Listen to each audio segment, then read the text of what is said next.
आज पर हो एक्सिलरी वर्ब कितने प्रकार का है?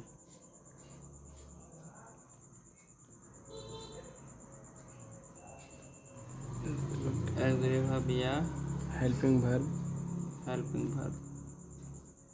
कितने प्रकार का है? यानी कि kinds of axillary verb. Kinds of axillary verb 3 है axillary verb. Primary axillary verb, नीचे में क्या दूसरा मॉडल एक्सिलरी वर्ब। मॉडल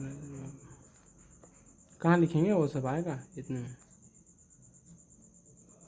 और तीसरा मार्जिनल।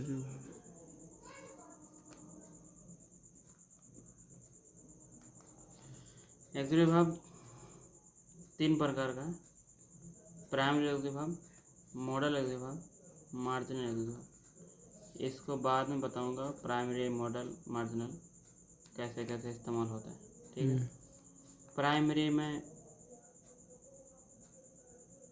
कई सारे वर्ब हैं एक्सिलरी वर्ब, मॉडल में कई सारे एक्सिलरी वर्ब हैं, मार्जिनल एक्सिलरी वर्ब भी कई सारे हैं। ठीक है। आगे बताते हैं 5 नंबर में, ये बाद में बताएं कैसे कैसे इस्तेमाल करते हैं इसका। ऑब्जेक्ट, सबसे पहली बात ऑब्जेक्ट क्या होता है? अगर बोलेंगे व्हाट इज ऑब्जेक्ट, लिखा हुआ a word that is govern by a transitive verb और प्रीपोजिशन और complete the meaning of verb is called object. ज़्यादा नहीं, हम इतना समझेंगे, complete the meaning of verb is called object. Object.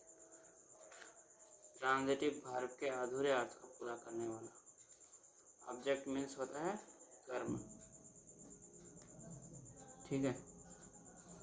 Complete the meaning of verb is called object. Meaning किसका कर्म करता है? और वो जो सब्जेक्ट है वो कर्ता।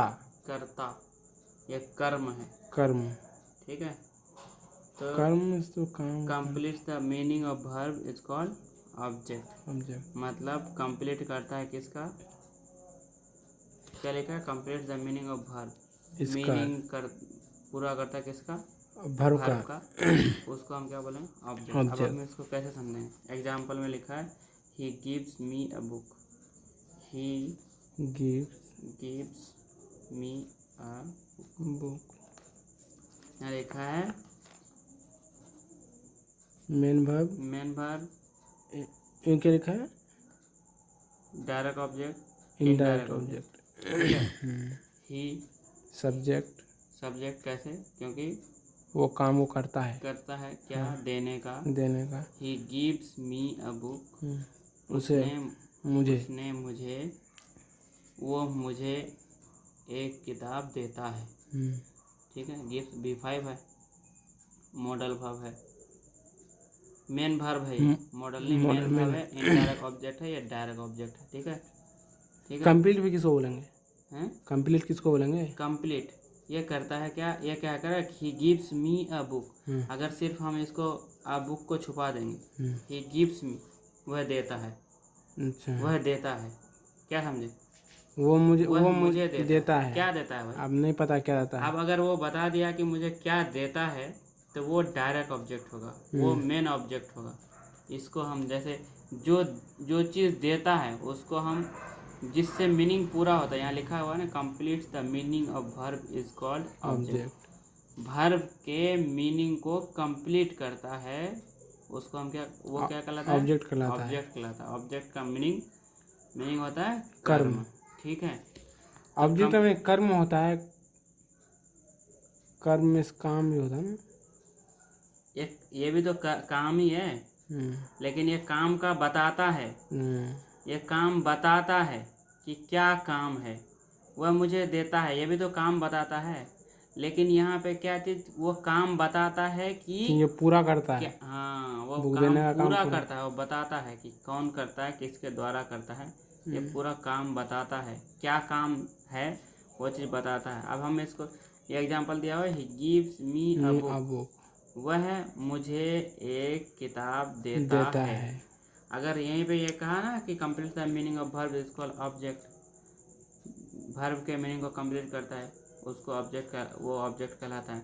तो यहाँ पे अगर आप बुक को छुपा देंगे, ही गिव्स मी वह मुझे देता है, ही गिव्स मी वह मुझे देता है, तो यहाँ पर पता चलेगा? नहीं पता चलेगा। नहीं पता चलेगा। इसी वजह से जो पूरा करता है मीनिंग वर्ब का, वह मुझे देता है।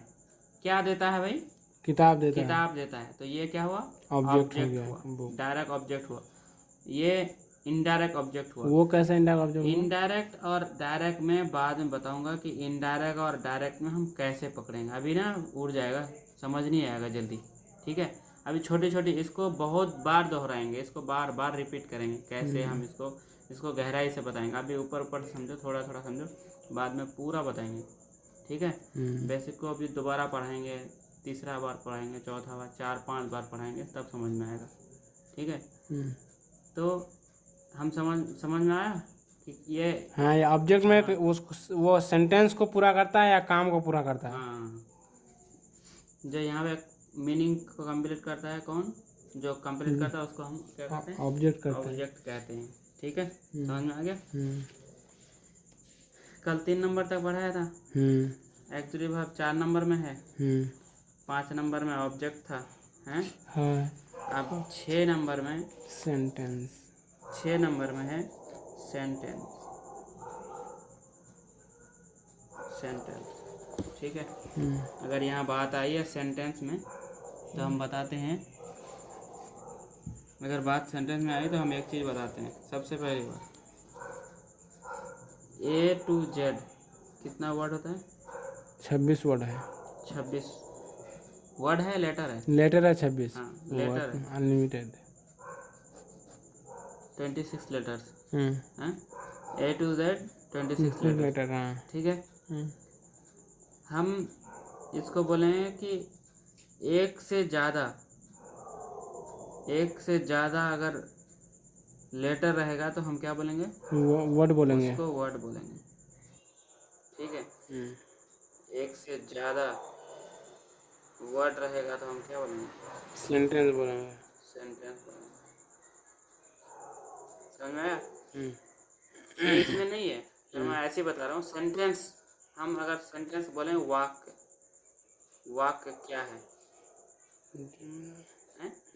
वाक्य, सेंटेंस का हिंदी होता है वाक्य। अगर उर्दू बोलोगे तो जुमला बोल सकते हो, ठीक है। क्या? जुमला, ठीक है। A to Z 26 letters. एक से ज़्यादा अगर वर्ड लेटर्स रहेगा तो वर्ड कहलाएगा। एक से ज़्यादा लेटर रहेगा तो वर्ड कहलाएगा। एक से ज़्यादा अगर वर्ड रहेगा तो हम क्या कहेंगे? सेंटेंस कहेंगे, सेंटेंस बोलेंगे, ठीक है। अब यहाँ पे लिखा है सेंटेंस मुख्य रूप से 5 प्रकार के होते हैं। सेंटेंस समझ में आ गया? हाँ, सेंटेंस लेटर से वर्ड हुआ, वर्ड से सेंटेंस हुआ।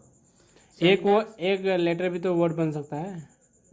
एक वर्ड भी तो, जैसे ए होने से एक होता है, एक वर्ड हो सकता है, लेकिन वो सेंटेंस में एक वर्ड हो सकता है पर सेंटेंस है नहीं। 2-3 वर्ड मिलके तब सेंटेंस लेटर वो अगर एक सेंटेंस में है तो वो जोड़ा जाएगा, वरना सिर्फ ए कहोगे तो ये सेंटेंस थोड़ी है। नहीं, वो वर्ड हो गया। ये वर्ड भी नहीं, एक लेटर है। अगर ए से जेड तक इसको गिनोगे तो उसके रूप में ये क्या है? एक लेटर है, वो एक लेटर है, ठीक है। तो सेंटेंस को हम कितने प्रकार में जान सकते हैं? 5 मुख्य के रूप से 5 प्रकार के होते हैं। सेंटेंस कितने प्रकार के होते हैं? 5 प्रकार के। 5 प्रकार के होते हैं सेंटेंस, 5 प्रकार के होते हैं। लेकिन इसका हम सेंटेंस 2 नाम से होता है। एक होता है सेंटेंस 5 प्रकार का होता है। एक नंबर में होता है स्टेटमेंट। क्या होता है? स्टेटमेंट। इसका दूसरा नाम है, इसका दूसरा नाम भी है अजर्टिव नाम है इसका, अजर्टिव। Assertive sentence. सेंटेंस 5 प्रकार का है, ज़्यादा मैं पूरा नहीं लिख रहा हूँ, सिर्फ समझने के लिए लिख रहा हूँ। सेंटेंस 5 प्रकार का है। पहला नंबर नाम जो है उसका नाम है स्टेटमेंट, ठीक है। उसका उसी का दूसरा नाम बोलते हैं अजर्टिव बोलते हैं, जिसका नाम स्टेटमेंट है वही अजर्टिव है, ठीक है। अजर्टिव।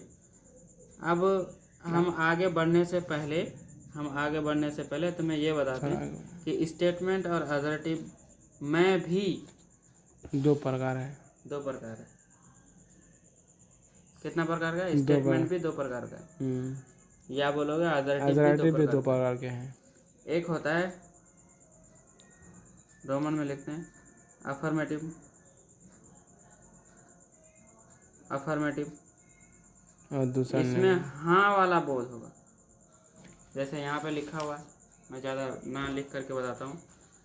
स्टेटमेंट या अजर्टिव सेंटेंस, अफर्मेटिव सेंटेंस, उसमें हाँ का बोध रहेगा, क्या और नहीं उसमें नहीं होगा। क्या और नहीं उसमें उस सेंटेंस में नहीं रहेगा। ये सब चीज़ ना ही सवाल करेगा, ना ही ये नोट रहेगा। अफर्मेटिव में नहीं रहेगा। नहीं और क्या, ये दोनों वर्ड उसमें नहीं हो सकता है, ठीक है। क्या अफर्मेटिव या पॉजिटिव बोल सकते हैं। अफर्मेटिव सेंटेंस में क्या अक्सर सवाल के लिए होता है। क्या तुम मुझे पानी दोगे? क्या तुम मुझे जानते हो? मैं नहीं खाऊंगा, तुम मुझे नहीं होगा, नहीं खाने देते हो। तो ये नहीं और क्या, ये 2 चीज उसमें अफर्मेटिव या पॉजिटिव सेंटेंस में नहीं होता है। तो इसमें पॉजिटिव ही सिर्फ होगा। इसमें सिर्फ पॉजिटिव होगा, हाँ का बोध होगा। मैं जा रहा हूँ, जैसे मैं जा रहा हूँ, मतलब इसमें पता चल रहा है ना कि हाँ जा रहा है वो, ठीक है। हाँ का बोध रहेगा, इसमें ये नहीं रहेगा क्या और नहीं रहेगा। ये सब चीज, ये दोनों वर्ड नहीं रहेगा उसमें। ये नहीं, इससे पता चल जाएगा तुम्हें कि वो क्या और नहीं, मतलब क्वेश्चन और नोट, ये 2 वर्ड नहीं है। तो तुम समझ लेना अफर्मेटिव सेंटेंस में हाँ का बोध रहेगा। अफर्मेटिव में सिर्फ हाँ का बोध रहेगा बस। अब उसका स्टेटमेंट का दूसरा जो प्रकार है वो नेगेटिव सेंटेंस है, नेगेटिव बोलते हैं।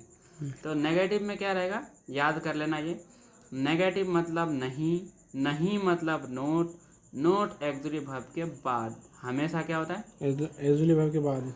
ये याद कर लो, गांठ बांध लो। क्या नेगेटिव मतलब नहीं मतलब नोट मतलब एक्सक्लूसिव वर्ब के बाद। जब भी हम नेगेटिव बनाएंगे तो नेगेटिव मतलब नहीं मतलब नोट एक्सक्लूसिव वर्ब के बाद। एक्सक्लूसिव वर्ब के बाद ही, मतलब सेंटेंस में जहाँ भी लगाओगे, जब भी लगाओगे नोट एक्सक्लूसिव वर्ब के बाद लगाओगे। एक्सक्लूसिव वर्ब मतलब क्या, जैसे इज़ जो है प्राइमरी भी हो सकता है, मॉडल भी हो सकता है, मार्जिनल भी हो सकता है। ये भी 100% याद करना पड़ेगा, तभी तुम्हें पता चलेगा कि हाँ एक्सक्लूसिव वर्ब कौन सा है, क्या है, कौन सा इसमें है, ठीक है। Is, am, are, was, were, do, does, did, have, has, had, ये है प्राइमरी में। मॉडल में है can, could, may, might, shall, should, will, would, must, ought, to. इसके साथ अक्सर क्या इस्तेमाल होता है, प्लस V1 का इस्तेमाल होता है, वर्ब 1 का। मार्जिनल 3 ही है, नीड, डेयर, यूज्ड टू मतलब इसका इस्तेमाल सबका एक वर्ड का बताऊंगा आगे। एक वर्ड का एक चैप्टर है इसके बारे में, इसको आगे बताऊंगा। एक चैप्टर है इसके बारे में। बस इतना ही एक्सक्लूसिव वर्ब है, ये एक्सक्लूसिव वर्ब है, बस इतना ही एक्सक्लूसिव वर्ब है। एक्सक्लूसिव वर्ब में बस इतना ही है। एक्सक्लूसिव वर्ब में भी 3 प्रकार का, प्राइमरी, मॉडल, मार्जिनल। ये कैस का भी इस्तेमाल होता है, मॉडल का भी इस्तेमाल होता है, मार्जिनल का भी इस्तेमाल होता है, ये आगे बताएंगे, ठीक है। तो ये समझ में आया। सेंटेंस 5 प्रकार के होते हैं। पहला नंबर है स्टेटमेंट का दूसरा नाम है, ये तुम्हें याद नहीं होगा जल्दी, तुम्हें बार बार याद करना पड़ेगा। सेंटेंस 5 प्रकार का होता है। स्टेटमेंट का दूसरा नाम है अजर्टिव, ठीक है। स्टेटमेंट का भी 2 प्रकार का है, अफर्मेटिव या इसका भी दूसरा नाम है पॉजिटिव, ठीक है। इस दोनों में जिसको भी समझ लो, अफर्मेटिव समझ लो या पॉजिटिव समझ लो, हाँ दोनों मतलब हाँ ही है, हाँ का बोध रहता है उसमें ये नहीं कहता मैं पानी नहीं लाऊंगा, तुम खाना नहीं खाओगे, मैं नहीं जाऊंगा, क्या मैं तुमसे डरता हूँ, इस तरह की बात नहीं होगी उसमें। मैं पढ़ता हूँ, मैं खाता हूँ, मैं खाने जा रहा हूँ, बस हाँ वाला बोध रहेगा। अच्छा। ठीक है, उसमें टेंशन वाली बात नहीं होगी कि हाँ नहीं खाऊंगा, नहीं पीऊंगा, नहीं जाऊंगा, इस तरह की बात नहीं है। क्या तुम्हारा खाता हूँ, क्या तुम मेरे खाते हो, इस तरह की कोई बात नहीं होगी। ठीक है, तो उसमें अफर्मेटिव उस सेंटेंस को हम क्या बोलेंगे? अफर्मेटिव या पॉजिटिव, या पॉजिटिव बोलेंगे। नेगेटिव, अब इसका एग्जांपल, अफर्मेटिव और पॉजिटिव का एग्जांपल, वह पहले जाता है, वह पहले जाता है। इसमें पता चल रहा है क्या और नहीं आया है? नहीं आया है। अब यही देखो नेगेटिव सेंटेंस, नेगेटिव सेंटेंस हम कब कैसे बनाते हैं, इसका फॉर्मूला समझो ये है। नेगेटिव सेंटेंस में नहीं होता है। नेगेटिव सेंटेंस का मतलब नहीं मतलब नोट ऑक्सिलरी वर्ब के बाद लगता है। ये जो ऑक्सिलरी वर्ब के बाद लिखा हुआ है ना, नहीं मतलब नोट ऑक्सिलरी वर्ब के बाद लगता है। जैसे यहाँ लिखा है फरमान इज नॉट गोइंग, इसका मतलब ये जो नेगेटिव बनाए इसका उल्टा है ये। अगर अफर्मेटिव इसको बनाए तो ये क्या था? फरमान इज नॉट गोइंग है ना, फरमान इज गोइंग हो जाएगा। फरमान इज गोइंग, ये था अफर्मेटिव या पॉजिटिव था? ये था अफर्मेटिव या पॉजिटिव सेंटेंस था। अब देखो यहाँ फरमान इज गोइंग था। अब इसको नेगेटिव बनाने के लिए क्या किया? देखो फरमान क्या है? फरमान है वो सब्जेक्ट जाने का काम कौन कर रहा है? सब फरमान कर रहा है। जाने किसके द्वारा जाया जा रहा है? फरमान के द्वारा। जो काम किया जा रहा है वो जिसके द्वारा वो हो गया सब्जेक्ट। काम जो हो रहा है किसके द्वारा हो रहा है? फरमान के द्वारा। फरमान, इसका मतलब फरमान सब्जेक्ट है। ठीक है, गोइंग वर्ब है। गोइंग वर्ब है, इज भी वर्ब है, लेकिन मेन वर्ब कौन है? यहाँ मेन वर्ब, यहाँ मेन वर्ब गोइंग हो जाएगा। गोइंग मेन वर्ब है। और इसको कैसे नहीं मानेंगे मेन वर्ब? इसको कैसे नहीं मानेंगे? फरमान इसको हम मेन वर्ब क्यों मानेंगे? क्यों? कह रहा है कि जहाँ पे एक ही वर्ब रहेगा वहाँ बताया था ना, when there is only one verb in the sentence is called, वो तो है मेन वर्ब, बट लेकिन इसको भी मान सकते हैं, गोइंग को हेल्पिंग वर्ब मानेंगे। क्यों मानेंगे? कैसे हम उसको क्यों मानेंगे? यहाँ पे मेन वर्ब तुम्हें पता है ना, मेन वर्ब कौन सा है ये तो तुम्हें पहले ही पता चल रहा है। मेन वर्ब तो तुम्हें पता चल रहा है। गोइंग मतलब मेन वर्ब ही है। अगर मेन वर्ब नहीं है, कोई दूसरा वर्ब है और एक ही वर्ब है, तो उसको हम मेन वर्ब मान सकते हैं। बात समझ रहे हो? कल मैं जो बताया था, क्या बताया था? When there is only one verb in the sentence is called main verb. जब मेन वर्ब में कोई भी सेंटेंस नहीं रहेगा, एक ही वर्ब रहेगा। जब मेन सेंटेंस में एक सेंटेंस में एक ही वर्ब रहेगा तो वो मेन वर्ब कहलाएगा। लेकिन हमें तो पता है गोइंग मेन वर्ब नहीं, तो वो गोइंग मेन वर्ब है। तो जैसे आप वहाँ का इज भी तो किसी का वर्ब है। इज क्या है? इज वर्ब है ना। इज V5 है।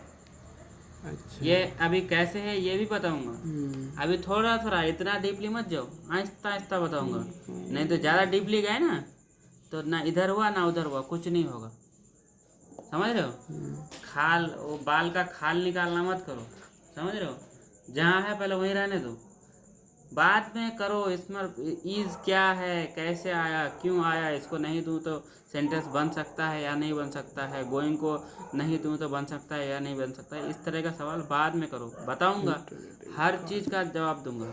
ठीक है, लेकिन मैं सिर्फ यहाँ बताने का मकसद मेरा क्या है, फरमान इज गोइंग अफर्मेटिव सेंटेंस है। तो इसको नेगेटिव जो बनाया है यहाँ लिखा है, नेगेटिव बनाने का तरीका ये बता दिया है। नहीं मतलब नोट नेगेटिव मतलब नहीं मतलब नोट ऑक्सिलरी वर्ब के बाद लगता है। तो फरमान इज नॉट गोइंग, देखो ये मेन वर्ब तो हमें पता चल रहा है। लेकिन ऑक्सिलरी वर्ब के बाद है ना नेगेटिव, मतलब ये नेगेटिव बनाया गया था। फरमान इज आ गया, उसके बाद नोट लगाया, उसके बाद गोइंग लगाया, ये वही लगाया। ठीक है, अभी ये 1000 देंगे ना ये बनाने के लिए। आई एम गोइंग, फटाफट बोलो उसका, बताओ। आई एम गोइंग, मैं जा रहा हूँ। हाँ, तो उसका नेगेटिव बनाओ ना। I am going, I am not going. I am sleeping on the bed, I am not sleeping on the bed. I am jumping in the river. In the river, हाँ, I am not jumping in the river. हो रहा है ना। हाँ, तो actually verb के बाद लगता है क्या? एजुअल के बाद नोट नोट लगता है, adjective नेगेटिव के जब बनेगा तो। बाद इस तरह का प्रैक्टिस करवाएंगे। जब तक प्रैक्टिस नहीं कराएंगे थोड़ी समझ में आएगा। प्रैक्टिस करते करते फिर 1000 सवाल पूछना, फिर बताऊंगा। ठीक है, समझ में आया है? सेंटेंस 5 प्रकार के होते हैं। स्टेटमेंट, अगर उसका बोलोगे statement, interrogative, command, exclamatory, optative. Sentence 5 प्रकार के हैं। Statement, interrogative, command, exclamatory, optative. ठीक है, लेकिन स्टेटमेंट 2 प्रकार का है, अफर्मेटिव या पॉजिटिव, नेगेटिव। इसका 2 प्रकार। अफर्मेटिव में क्या होता है? हाँ का बोल होता है, क्या और नहीं होता है। नेगेटिव में नहीं का बोल होता है। नहीं, नेगेटिव मतलब नहीं मतलब नोट मतलब एग्रीगेटिव वर्ब के बाद लगाते हैं। नोट कब लगाते हैं? एग्रीगेटिव वर्ब के बाद लगाते हैं। अब आओ इंट्रोगेटिव। ठीक है, इंट्रोगेटिव क्या होता है? इंट्रोगेटिव मतलब क्वेश्चन। इंट्रोगेटिव बोल सकते हो या क्वेश्चन भी बोल सकते हो। इसमें यस और नो, क्या, एग्रीगेटिव वर्ब सब्जेक्ट से पहले। इसका मतलब क्या समझ रहे हो? इंट्रोगेटिव मतलब क्या मतलब एग्रीगेटिव वर्ब, क्या एग्रीगेटिव वर्ब सब्जेक्ट के पहले, क्या, यस और नो। उसमें क्या रहेगा? यस और नो रहेगा उसमें। यस और नो रहेगा इंट्रोगेटिव में। हाँ, जैसे क्या तुम कोई भी सेंटेंस जवाब दे सकते हो। हाँ, मतलब सवाल बनाएगा वो। जो ये इंट्रोगेटिव है ना, उसमें जवाब दे सकते हो। यस और नो में तुम जवाब दे सकते हो। क्या तुम खाते हो? हाँ, मैं खाता हूँ। क्या तुम पीते हो? नहीं, मैं नहीं पीता हूँ। तो उसमें क्या रहेगा? इंट्रोगेटिव में क्या रहेगा? एग्रीगेटिव वर्ब सब्जेक्ट के पहले। जब उसको हम बनाएंगे तो एग्रीगेटिव वर्ब को हम सब्जेक्ट से पहले जब बैठा देंगे ना, तो अपने आप इंट्रोगेटिव बन जाएगा। ठीक है, वहाँ तो बोल दिया है क्या जो इसको बनाने का भी तरीका बताएंगे ना, कैसे बनता है। समझ रहे हो? तो इसको कैसे बनता है? इंट्रोगेटिव मतलब यस और नो का जवाब दे सकते हो। यस और नो से तुम जवाब दे सकते हो। क्या एग्रीगेटिव वर्ब सब्जेक्ट के पहले। क्या को हम किससे? एग्रीगेटिव वर्ब को सब्जेक्ट से पहले जब बैठा देंगे तो क्या का ये उत्तर ये मिल जाएगा। हाँ, एग्रीगेटिव वर्ब को सब्जेक्ट से पहले अगर बैठा देंगे तो ये इंट्रोगेटिव बन जाएगा। समझ रहे हो? आज यहाँ तक पढ़ो, फिर कल ये तीनों बताएंगे, कमांड, एक्सक्लामेटरी, ऑप्टेटिव। ठीक है, ये समझ में आ गया? सबसे पहले कौन सा बताया? एग्रीगेटिव वर्ब कितने प्रकार के? 3 प्रकार के हैं। Primary verb, modal verb, marginal verb. ये सब याद कर लेना। ठीक है। अब रहा ऑब्जेक्ट। अगर कोई बोले ऑब्जेक्ट क्या होता है, सीधी बात, ये लाइन इतना सा याद कर लो, complete the meaning of verb is called object. Verb के अधूरे अर्थ को पूरा करने वाला। ठीक है, ये ट्रांजिटिव वर्ब के अधूरे वर्ब। अब ये ट्रांजिटिव वर्ब क्या होता है ये भी बाद में बताऊंगा। ठीक है, ट्रांजिटिव वर्ब क्या होता है वही बताऊंगा। आहिस्ता समझो, एक ही बार में 20 साल से तो नहीं पढ़े, लेकिन थोड़ा 20 दिन तो रुक जाओ पूरा समझने के लिए। 20 साल में तो समझ ही नहीं आया इंग्लिश ग्रामर, लेकिन 20 दिन तो इंतजार करो कम से कम। ये 20 दिन में कहाँ तक पहुँचाएंगे वो मेरा काम है। मैं बताऊंगा कैसे याद करना है, कैसे समझना है, कैसे हम इस्तेमाल कर सकते हैं कहाँ किस चीज़ को। ठीक है, तो यहाँ पे पता चल गया, ही गिव्स मी अ बुक, वह मुझे किताब देता है। अगर यहाँ पे एक किताब देता है, अगर यहाँ पे हम बोलेंगे ही गिव्स मी, वह मुझे देता है, तुम भी परेशान हो जाओ, क्या दे रहा है भाई, समझ ही नहीं आ रहा है क्या दे रहा है। जो चीज दे रहा है ना उसका नाम लिखा, मीनिंग जो कंप्लीट कर रहा है ना जिस चीज से, तो वो चीज क्या होगा, ऑब्जेक्ट होगा। सीधी बात, जिस चीज से मीनिंग कंप्लीट हो रहा है ना वो ऑब्जेक्ट कहलाएगा। वो ऑब्जेक्ट हो रहा है। मैं जा रहा हूँ बोले जा रहा हूँ, मार्केट जा रहा हूँ, तो बता लास्ट में क्या बताए, मार्केट जा रहा हूँ, तो ये मार्केट क्या होगा, वो हो गया ऑब्जेक्ट होगा। ठीक है, यहाँ तक समझ में आ गया। अब 6 नंबर में हम पढ़ते हैं सेंटेंस। सेंटेंस भी बता दिए। ए से जेड तक 26 लेटर है। कितना है? 26 लेटर इंग्लिश में 26 लेटर है। एक से ज्यादा लेटर रहेगा तो वर्ड बन जाएगा। वर्ड बन जाएगा। एक से ज्यादा वर्ड रहेगा तो वो लेटर ये सेंटेंस बन जाएगा। तो सेंटेंस कितने प्रकार के हैं? सेंटेंस 5 प्रकार के हैं। Statement, interrogative, command, exclamatory, objective. लेकिन स्टेटमेंट का दूसरा नाम अडजेक्टिव सेंटेंस है। अडजेक्टिव सेंटेंस को हम 2 भाग में बांट सकते हैं। 2 भागों में बांटा गया है, अफर्मेटिव या पॉजिटिव।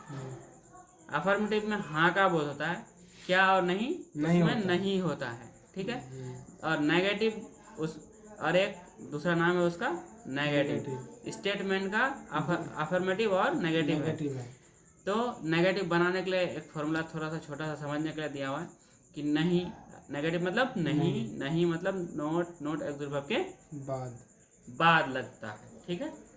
अब इंट्रोगेटिव आए। इंट्रोगेटिव मतलब क्वेश्चन होता है, उसमें यस और नो में जवाब दे सकती हूँ।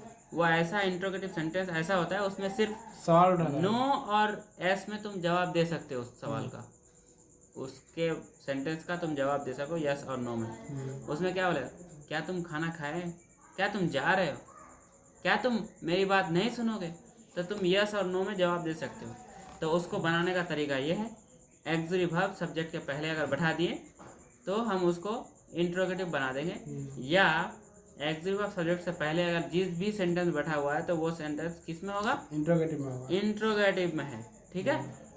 तो हम यहीं तक आज खत्म करते हैं, फिर कल यहाँ से आगे बढ़ेंगे। समझ में आ गया?